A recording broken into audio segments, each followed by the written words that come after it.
One is to give every student a reason to come to school every day. Whether it's what we're teaching, or it's the people teaching it, or their peers, or a club or an activity or drama or a sport that they're involved in, we want every kid who walked through our doors to know that they're valued and feel that there was a reason they got up and got on the bus this morning. And that is a driving goal for us. That permeates everything we do, because we need them here and we need them engaged, because our ultimate goal is to prepare your kids, all of our students, for life after high school. And we have no idea what that life is going to look like for any of them. We don't know what the job market will look like in 2029 when they graduate from college. We don't know what they'll want to do with their lives, but our job is to give them all the tools to be successful, no matter what the answers are to those types of questions. So we've got a lot of people here who do that. A few key people that I'd like to introduce to you are, first of all, our administration, but then also our school counseling staff, essential people who will be with your kid throughout their high school journey. So of course, there's me. We have two assistant principals, Allison Mosier and Kirk Samuelson.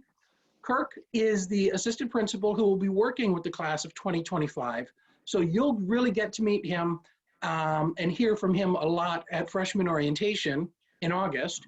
And your kids will really get to know him, because he's going to be the assistant principal who's with them throughout the good times, the bad times, challenging times of high school. And they'll really get to know him well. He's an awesome educator and a great advocate for kids. Speaking of great advocates for kids, we've got our school counseling staff at the high school who, depending on where your child is in the alphabet, they will end up assigned to one of these people, and they'll work with them throughout high school, dealing with all of the things that students need a school counselor for in high school. Academic, career counseling, social issues. And first among them right now is Kelly White, our interim director of school counseling, who, by the way, is the person who set this whole thing up and organized everything for us tonight. She will be doing a lot of the speaking, talking to you about what you can expect as your kids transition from middle school into high school. We also have Jason Adler, one of our school counselors. Kenzie Lloyd, if her name is familiar to you from the middle school, that's because she transferred up to the high school this year. And Leah O'Connor, she is another school counselor who's out on a maternity leave right now. And so for any of you who have older children, if your counselor this year is Melinda Georges, she is her long-term school counseling sub. Audrey, can I just jump in? And we can't forget Miss Tina Talley. She's also here with us. That's and true. She's gonna miss these kids a lot. She's been working with them for 3 years, so she's with us on this parent night, so she can be a part of the transition as well. So I just wanted to make sure she was introduced. I'm sorry, I forgot to put your name up there. You're very, very important and will be until at least June. Well, she'll still be important after that. But until then, she's got a secret talent that is definitely going to help your kids. And that is that prior to working at Clark Lane, she was one of the school counselors here at Waterford High for a number of years. And she really knows what our courses are, what kids are going to fit into well. She knows our faculty. She's going to be an excellent resource for your kids in the course selection process. So thank you for joining us tonight. Thank you. So we know that we're not the only high school in the area. We're the only high school in Waterford, but there are other options: magnet schools, private schools, Catholic schools. And ultimately, the big question is, what makes Waterford High special among them? Why attend Waterford High? And really, I think it boils down to 5 basic things. One is we have a tremendously positive school climate. We couple that with challenging coursework. Sort of an unofficial motto of mine is, the work should be hard, the working conditions shouldn't be. And that permeates all that we do. We have a wide variety of course options and programs. I'll talk a little bit about those tonight. Kelly will talk about them as well. And then of course, Stephanie DiNatale will be working closely with your kids on those. Once they get here, and this is the year of the pandemic where nothing is running as it normally would, But we still have a large number of clubs, sports, and co-curricular activities, even in this environment. In one format or another, every one of our sports so far has been able to organize, practice, and have some sort of competition. Our Waterford Drama organization just this weekend released their first ever radio play. Our music program is recording concerts rather than performing them live. So we're finding ways to make these things happen for kids. Now, we're hoping that next year is going to be a lot more normal, and we're hoping to see people in the stands and in the auditorium cheering on kids on stage in a more normal manner, but there are a huge number of these types of activities. And last, but probably most important, none of this would be possible if it wasn't for the remarkable faculty we have at Waterford High School. We have caring, supportive teachers who are experts in their fields, and more importantly, experts at getting to know and understand and meet the needs of a wide variety of kids. So your child is going to find somebody who they really connect with and who's going to be an awesome role model for them as a learner and as an adult. Now, I mentioned pride in our school community. There's so much pride, we've named it. It's Lancer Nation. This is the sense of belonging, the sense that no matter what it is that you do, you belong here as part of Lancer Nation. We have about 770 students. We have 80 faculty members. So the way I like to look at it is, this means that Waterford High is a big enough school to offer a lot, but it's a small enough school to really know people. I've worked in larger schools and I've worked in smaller schools. Those schools of 1,000 or more, you see faces pass by in the hallway and you don't know who they are. Those schools that are really small, they may be great communities, but they don't have the resources to offer the variety of courses that we do. So we're the baby bear. We're just right.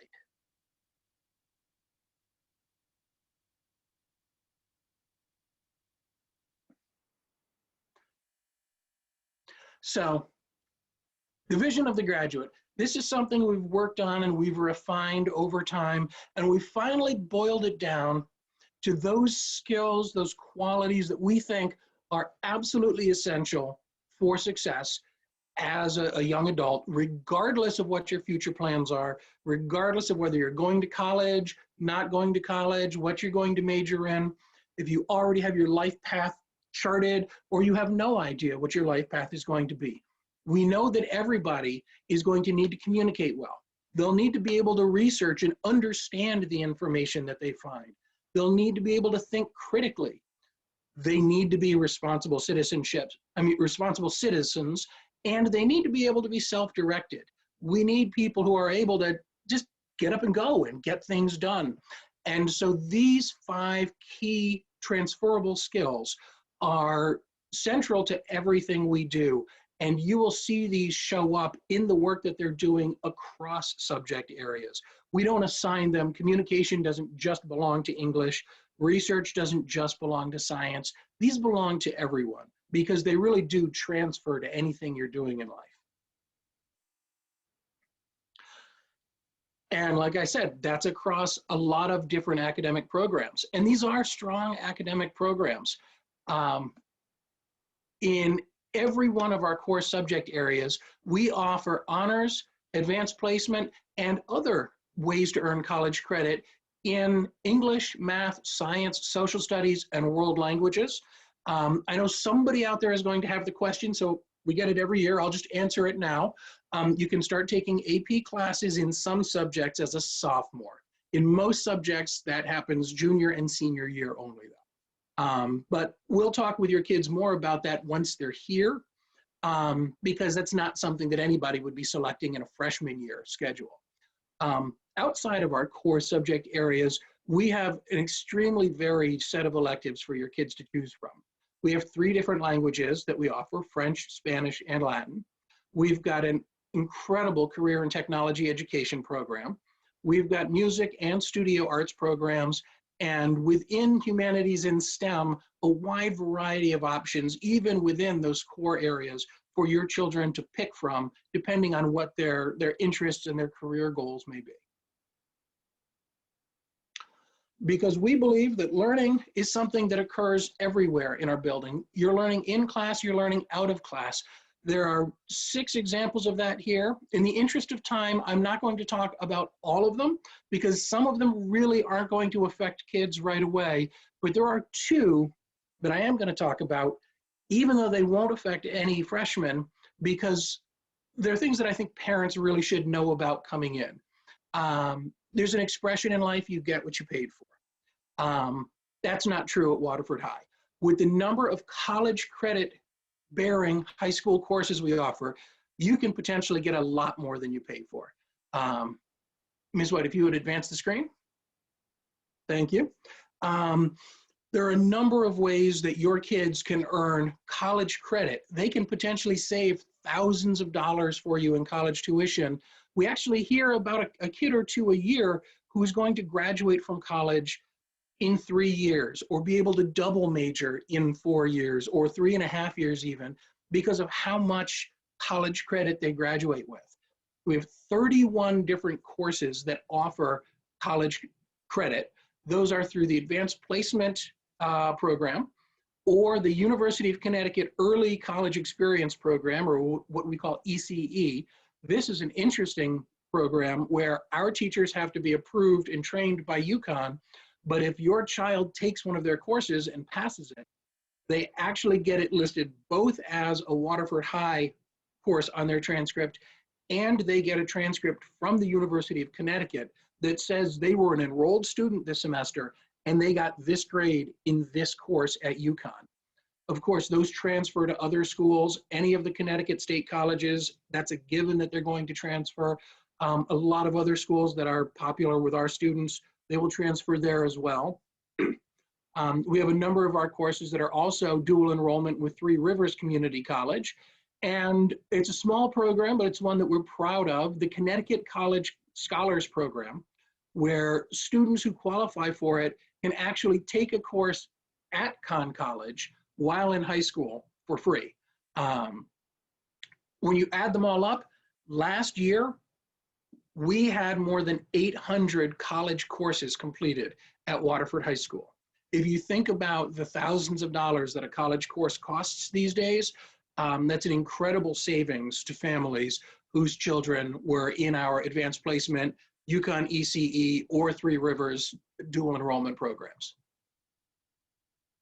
And the other one, which I'm very excited about, is something we've never done, but we're going to start doing it in the fall. That is giving students the opportunity, it's actually a requirement, but the opportunity to do what's called a capstone project.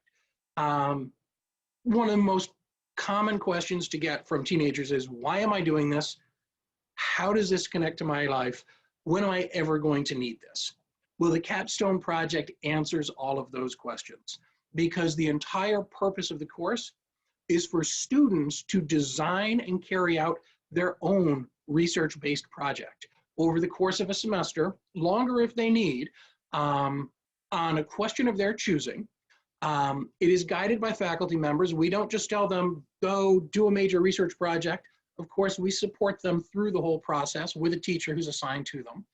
And this is really a way for us to connect those transferable skills in the vision of the graduate to student interests, to the things that they really want to know and learn more about. We're hoping this will lead to students learning more about a college interest, a career interest, or just something that's personally interesting to them. And that's something that your children won't do until their junior year, but they will be seeing some of their older peers doing those capstone projects starting next year. And we do plan to have an exhibition of them so the younger students get exposed to it. And it's something that we're very excited about right now. We're putting the finishing touches on planning that program. And in a couple of months, we'll actually be presenting it to the Board of Ed for final approval. But it's something for your kids to look forward to.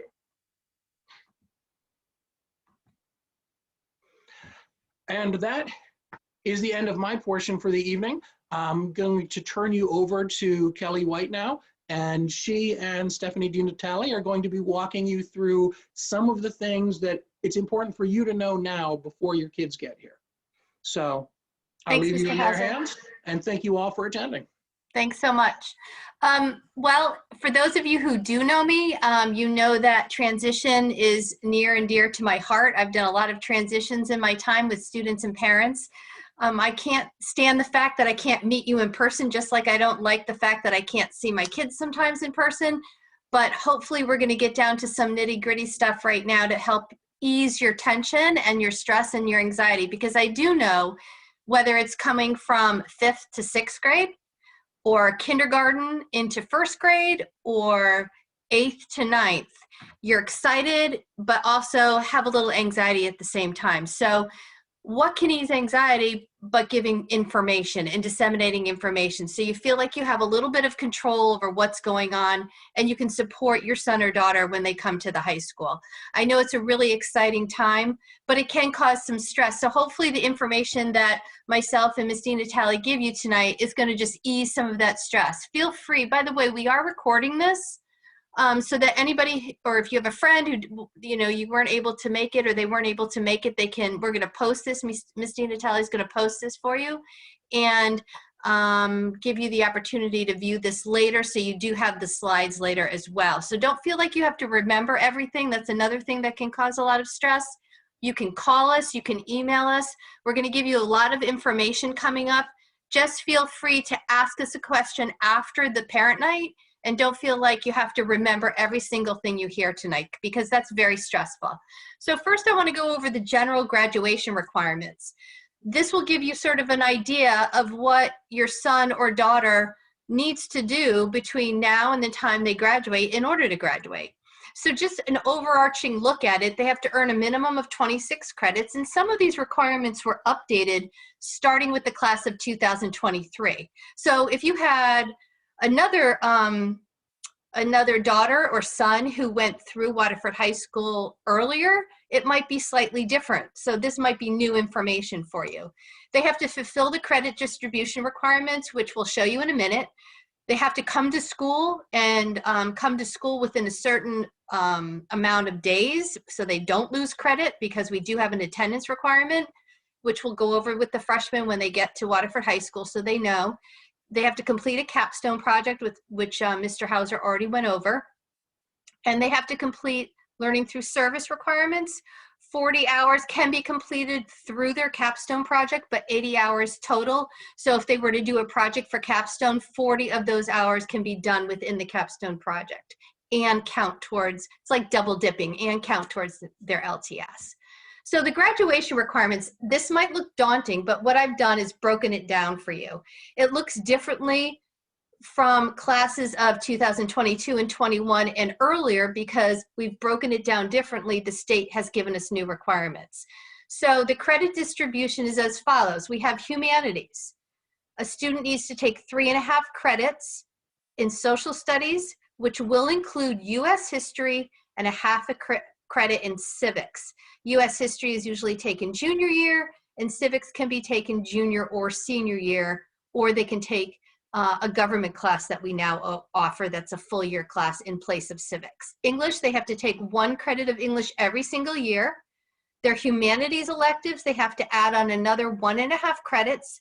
That could be any extra elective. So let me just clarify something. The word elective, your son or daughter, excuse me, might need practice defining that differently in high school than in middle school. And this can be really confusing for them, because for them in middle school, their electives were their unified arts, their art, or their extra classes that they took, when in reality, the word elective actually means a class taken above what is required. So it doesn't have to be an art class. It can be, but it could also be journalism, which is considered an English class. Or it could be an extra 4th year of math, because we only require 3 years of math to graduate. So the word elective might be something that you want to discuss with your son or daughter to explain to them that it's not just unified art. So for humanities, they need to take 1.5 extra credits. It could be an English credit, a history credit when they're a senior, a world language credit. It could be another fine arts credit, which would be like an art or music. So the humanities area, they have to take 9 credits, and within those 9 credits, I've specified what they have to take. For STEM, which is science, technology, engineering, and math, they also have to get 9 credits. They must take 3 credits in science, 3 credits in math to include Algebra 1, and then another 3 credits, which would be STEM electives. So that could be anything in the science, technology, engineering, or math area above what is required. So it can be a little confusing, and I'll explain that later, but we're going to break it down for the kids so they understand. PE and wellness, this is a little bit different than past years. So from the class of 2023 on, we've increased by a 0.5 credit the amount of PE and wellness that the students need to take. So they have to do 1 full credit in physical education. They'll have to do Lancer PE either sophomore or junior year, typically sophomore year. But if they're taking other classes, they can move that to junior or senior year, but usually sophomore or junior year, and then a half credit of any PE elective that they choose to equal 1 credit. Health education is also 1 credit. So the grade 9 students will take a 0.5 credit in personal wellness. That's part of their health education requirement. And then they will take a 0.5 credit of health their sophomore year to equal 2 credits total. And then you have these extra things. We have world language. That is an additional credit that was not required previous to the class of 2023. And so for those of you thinking, oh my God, how am I going to get my kid to take a world language course? We do have 2 half-credit world language classes that are at the standard level, because not all kids are great at language, just like not all kids are great at math. So we have built in 2 half-year world language classes to help with that and support kids that aren't great with language. But by the time they graduate, in order to graduate, they do have to take at least 1 credit of world language. Finer vocational arts, that includes technology, business, music, hospitality, or I'm forgetting one, business, hospitality, art, music, or I'm forgetting one. Stephanie? You said them all. Art, I said them all. business, 5. family and consumer science, tech ed, or music. I did say them, thank you. And then the capstone, seminar, and project. So to equal 1 credit, they'll take a 0.5 capstone seminar class their junior year, and then upon completion of the project, they'll get another 0.5 credit to equal 1, and then any open electives to equal 2.5 credits totals to 6.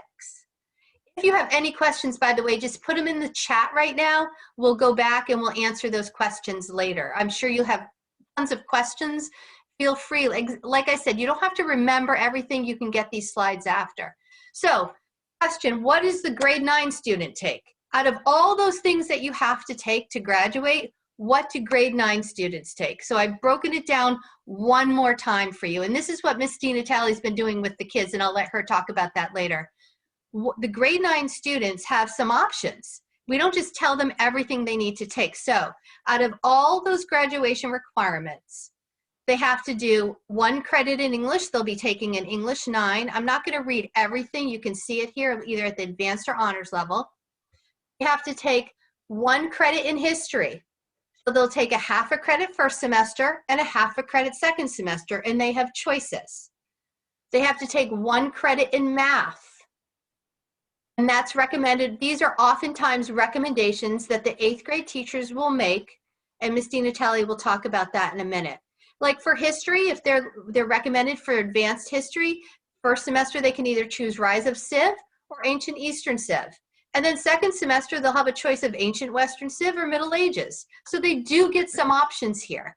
For science, all freshmen take integrated science at the standard, advanced, or honors level. And if they have a high interest in science, and if their teachers recommend it, because it does put an extra load on. So what we always tell the kids is we want you to take rigorous classes.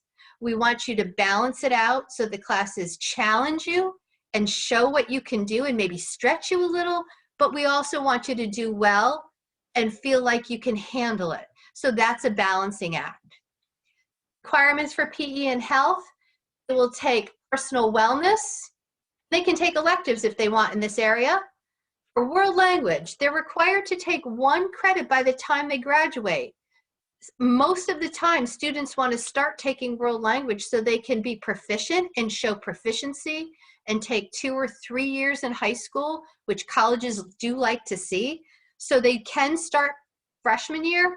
But if a student has a weakness, as we all have weaknesses, has a weakness in language, they can wait, go through the transition, and start their language requirements sophomore or junior year.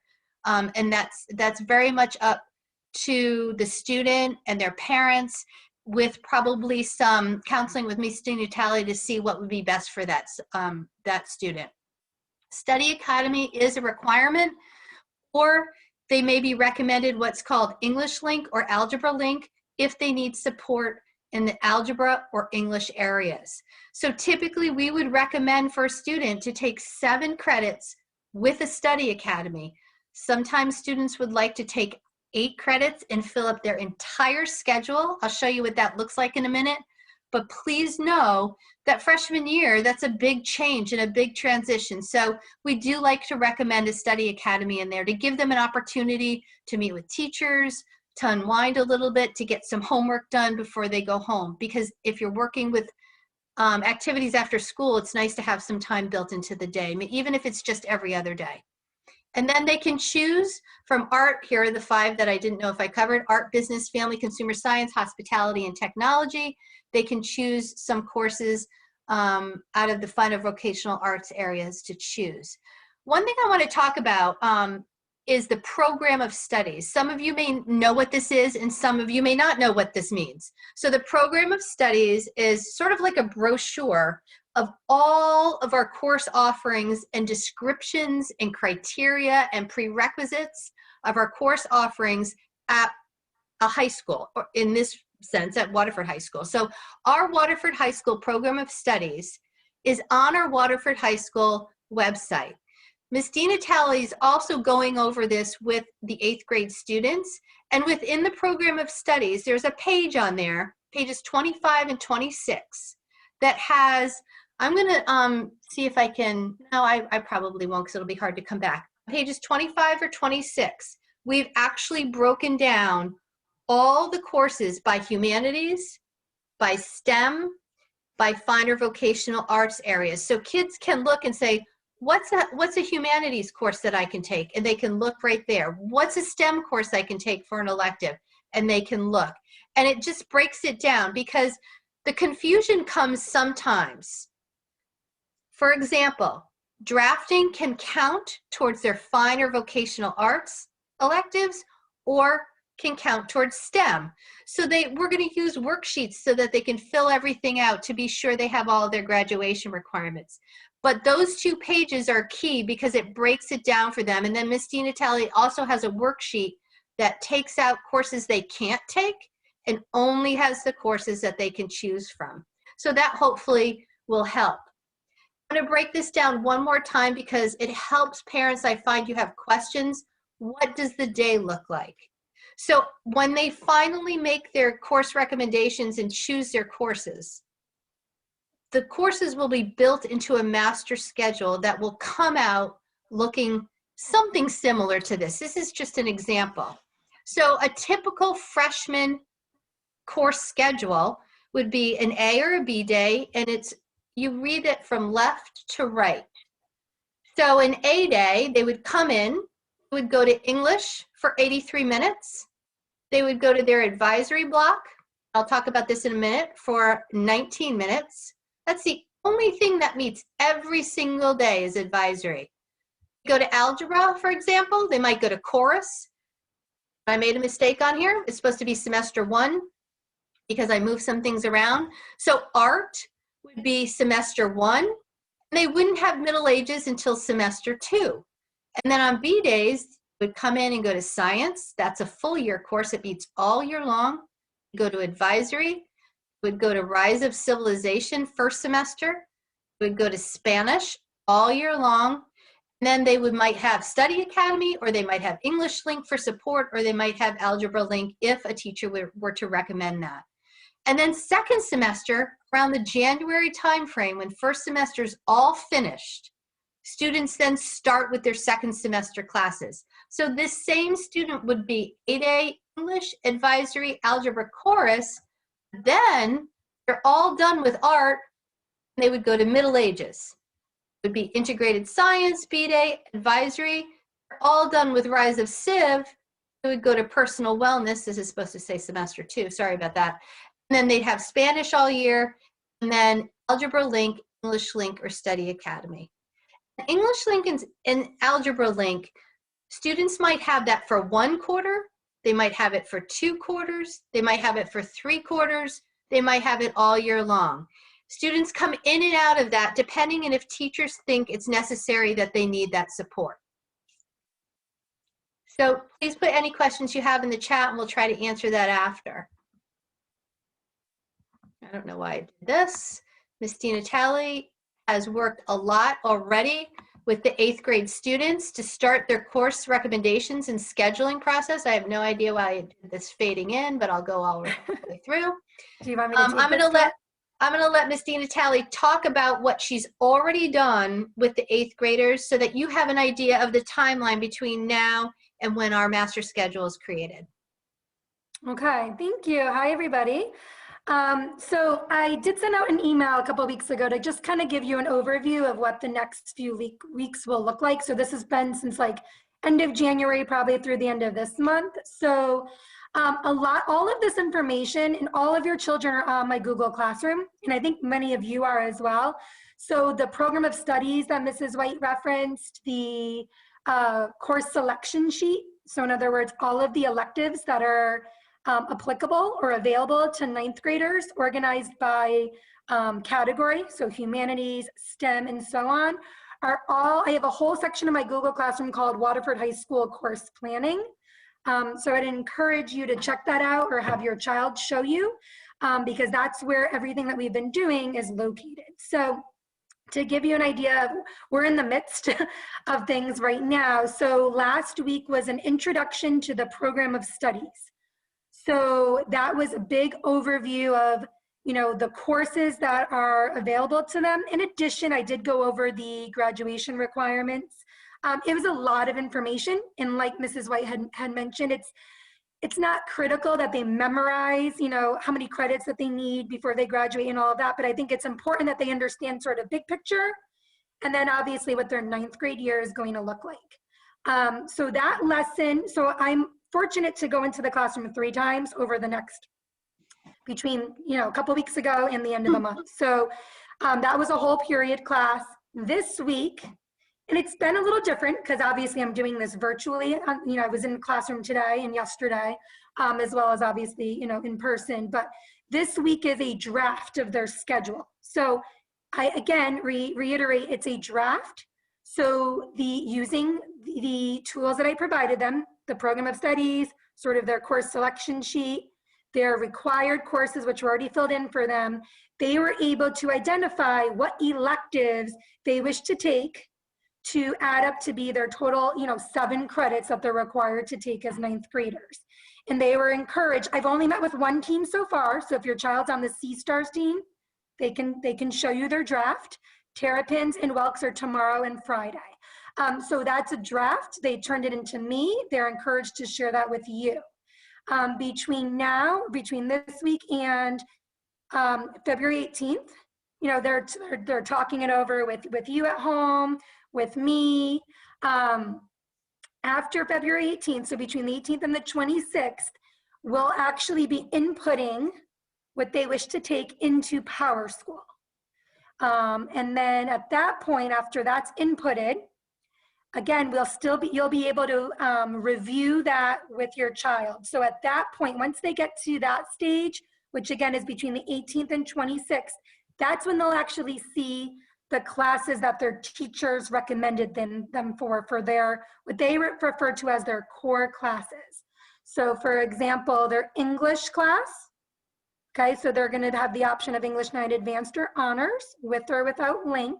That will be done by their current language arts teacher. Their math requirement is being recommended by their current math teacher. Integrated science is by their current science teacher. And then finally, their social studies is done by their social studies teacher. And then if they are currently in a world language, whether it be Latin, French, or Spanish, the current teacher that they have will make that requirement. If your child has never taken a foreign language, then they'll speak to me and I can actually make that recommendation on my end so that they can start a language if they wish to. They could take the Hispanic culture class if they wish to, or they might opt to hold off on the foreign language till maybe their sophomore year.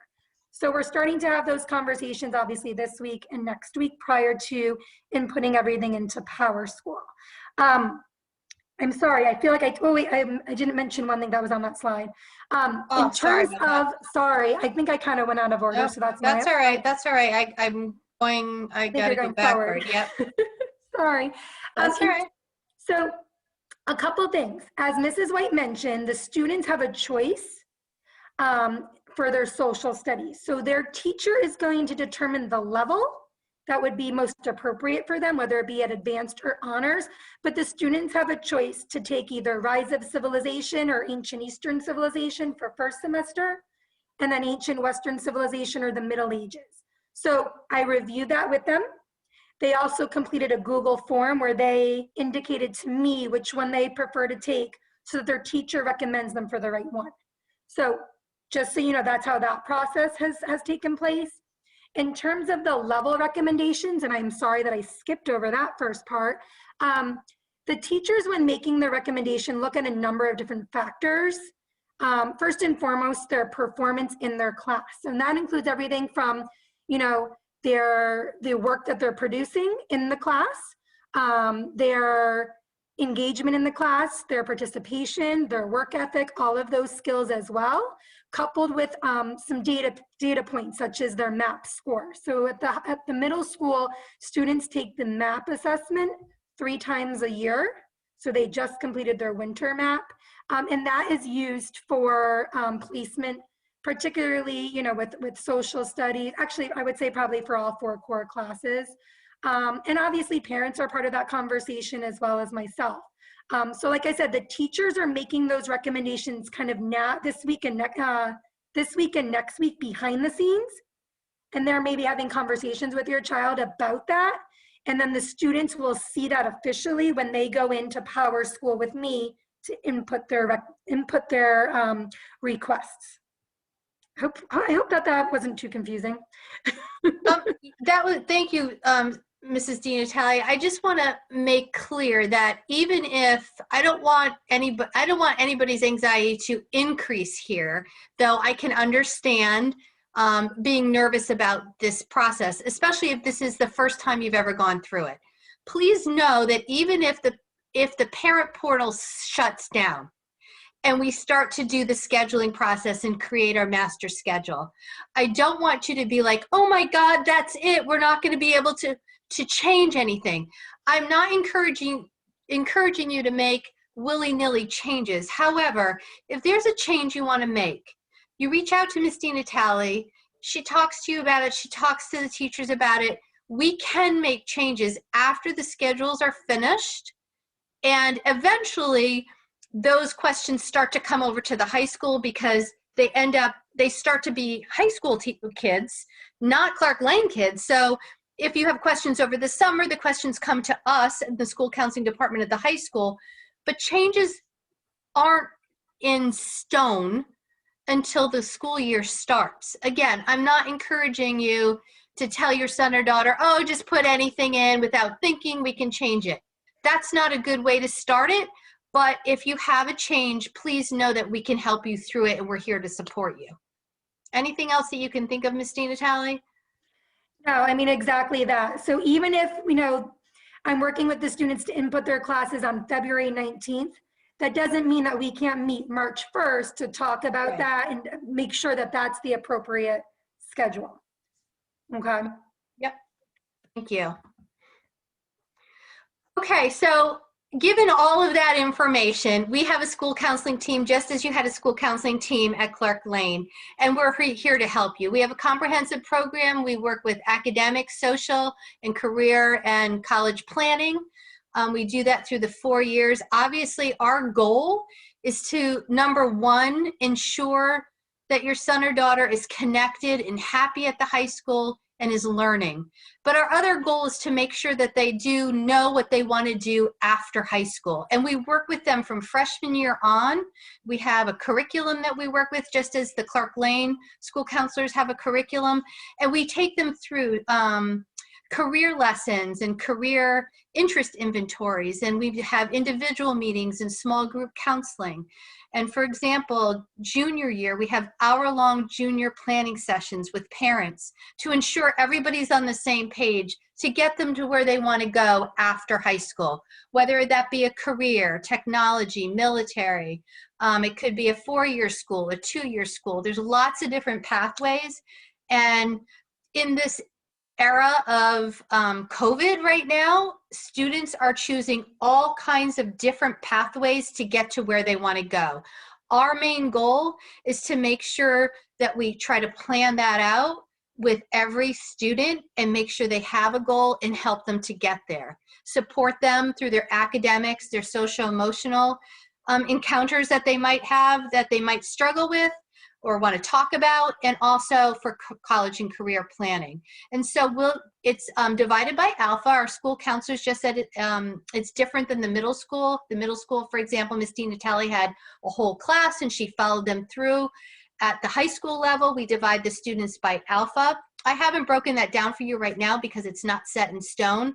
But for example, one school counselor might have K through M, or another school counselor might have P through R or P through Z. So, but we will have your son or daughter for 4 years. We will follow them, but we don't have the whole class at one time. We all share in supporting the students. So we all have students from the class of 2025. All 4 of us will have, and we will all work as a team together to support students and make sure that they get all the necessary information that they need to have to make them, to help them be successful. One thing that we do help them with is preparing for, and I'm not going to go into too much detail, but for preparing for the college and career, one thing would be their standardized college testing. So there have been some changes. We're not going to be doing MAP testing at the high school level, but we're going to be utilizing the College Board SAT college standardized testing. And for example, we're going to be giving the PSAT probably starting next year. In the winter or spring, the PSAT 8-9 to grade 9 students in school. And this is funded by Waterford Public Schools. That you do not have to register for this or pay for it. This would be a PSAT given to grade 9 to ensure our students are reaching the skill level we want them to reach, and looking for students that might need some support in different areas of the curriculum. Also in grade 10, they'll get the PSAT, again, the PSAT 10. It's a little bit different than the PSAT 9 because they take into consideration the curriculum level and the curriculum that all the students have gotten by the time they reach grade 10. That's typically given in March. That's not set in stone, that exact date, but it's typically will be given in March. In school, again, don't need to register or pay for that test. It's given as a standardized test for us to learn from and to support students.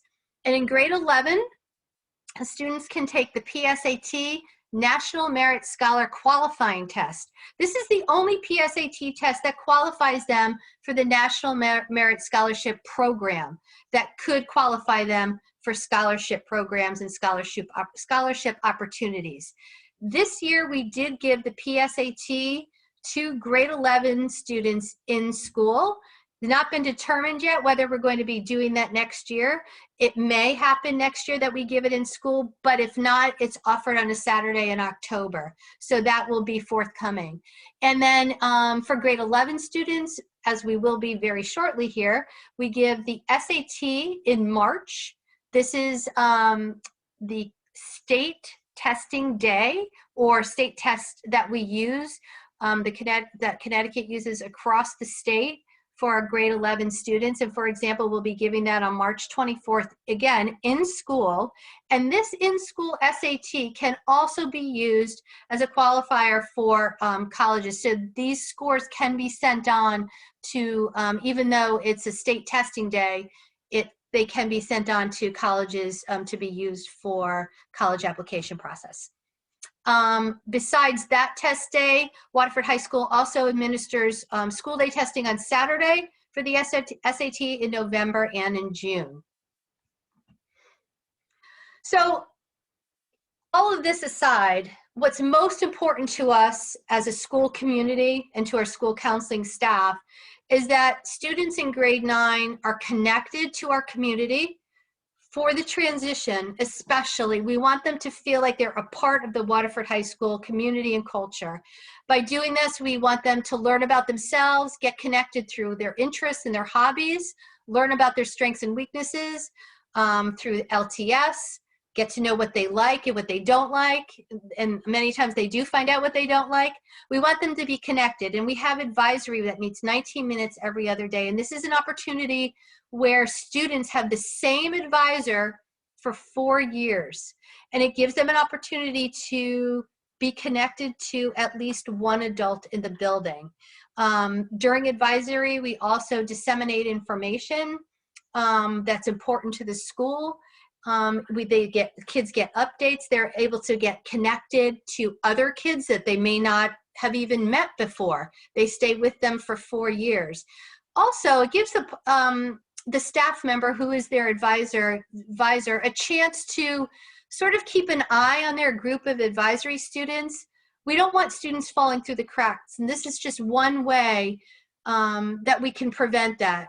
Their advisor and their advisees stay together for 4 years, so after a while they talk every day, they get to know each other, and we get to know when a student might be having a bad day, maybe an issue has arisen, and it gives us another opportunity to connect with students. It's very important. We want students to join at least one activity when they're a freshman. There's so many activities to join, but our goal is that freshmen join at least one so that their connection is there. We tell them all the time that students that are connected to their school community, often they will do better academically also. Systems of support. So not only do we have a school counseling team, we have many, many staff that can support students. All of their teachers, their coaches. We have a care team of that consists of counselors, teachers, and administrators. We meet every other week approximately to discuss students that might need extra support, brainstorm ideas how to help students, and we make sure that we put into place Tier 1 and Tier 2 interventions through the care team when students need it. We have academic support, so teachers give extra help after school. We have study academies and peer tutoring. For social emotional supports, we have a school counseling team, which I've already gone over. We've actually added 2 additional school psychologists this year. We can't pretend that this pandemic hasn't brought on difficulties, more social emotional difficulties for students and staff. And so we brought on 2 school psychologists full-time this year to help support students that are identified that could be feeling disconnected, students that aren't coming to school, students that aren't engaging in the classroom and in instruction. We've really tried to reach out to them as much as possible. And so this was very helpful in student support. We have 2 school social workers, and we have peer mediators that are helpful for students in time of need also.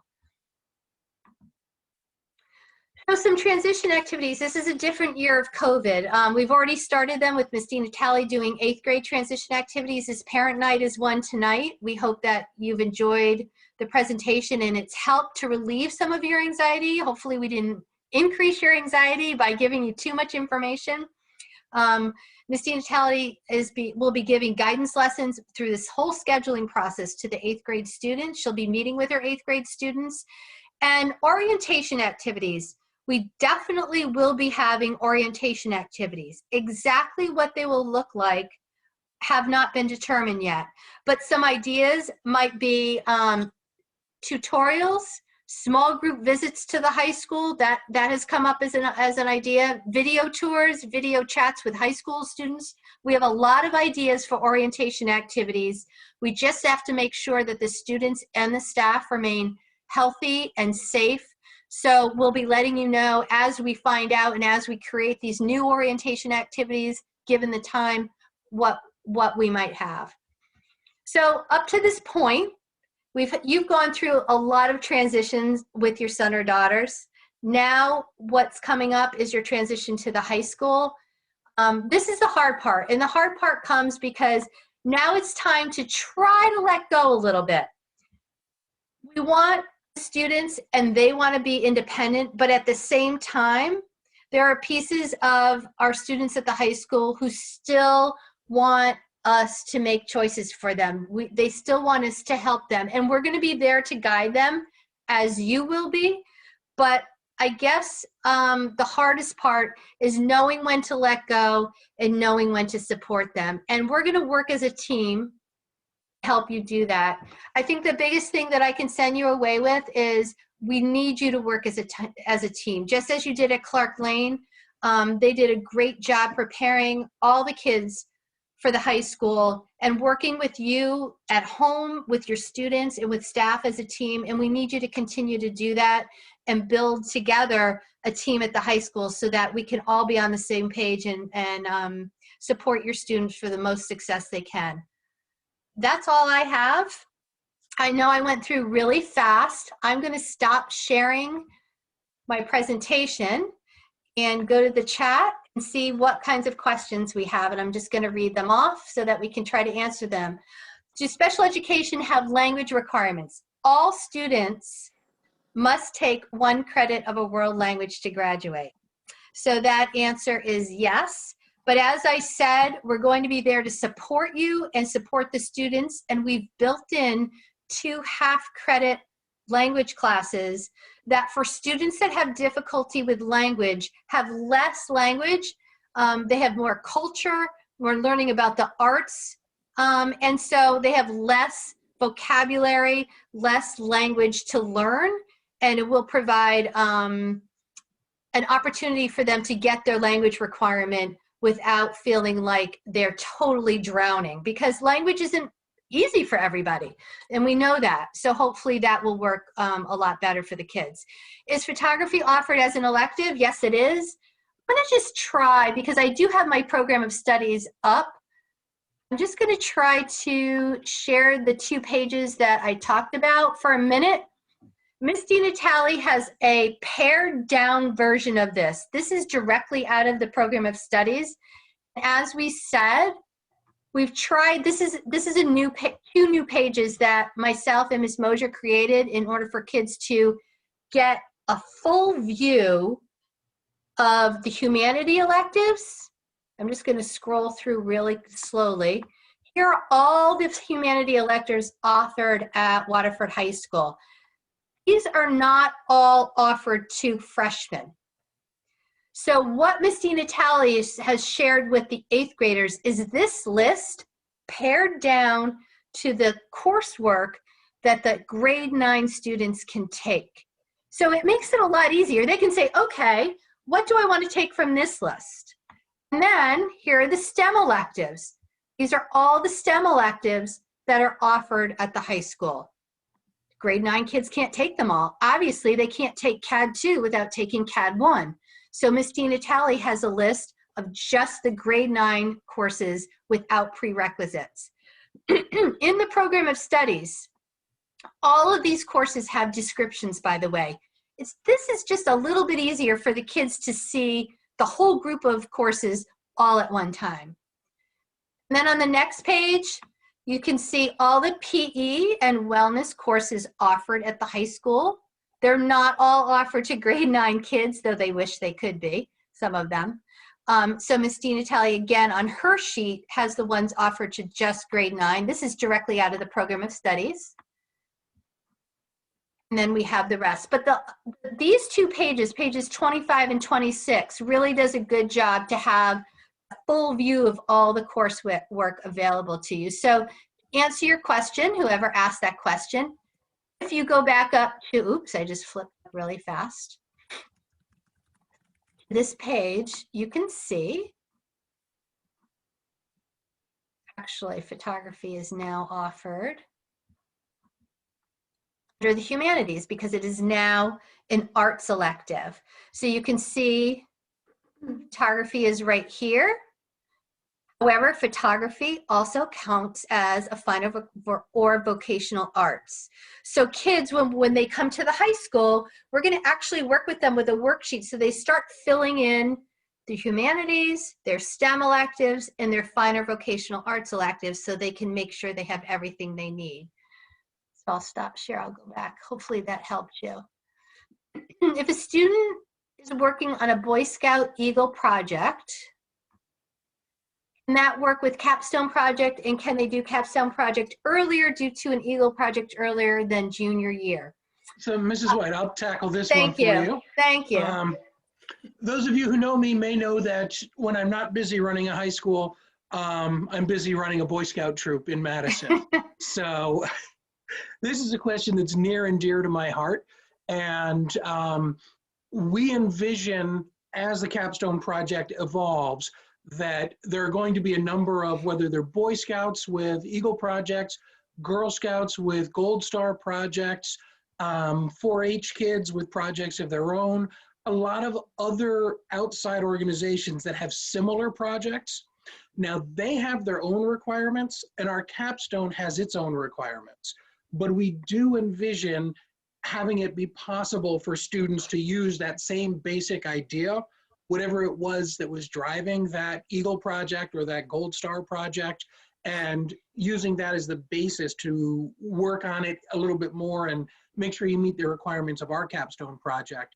But yeah, we do want somebody who's that passionate about something, who's already planned a large project, to be able to capitalize on that as, you know, part of their capstone. They can't just turn in a completed Eagle project and say, am I done yet? But definitely, you know, balancing the two of them.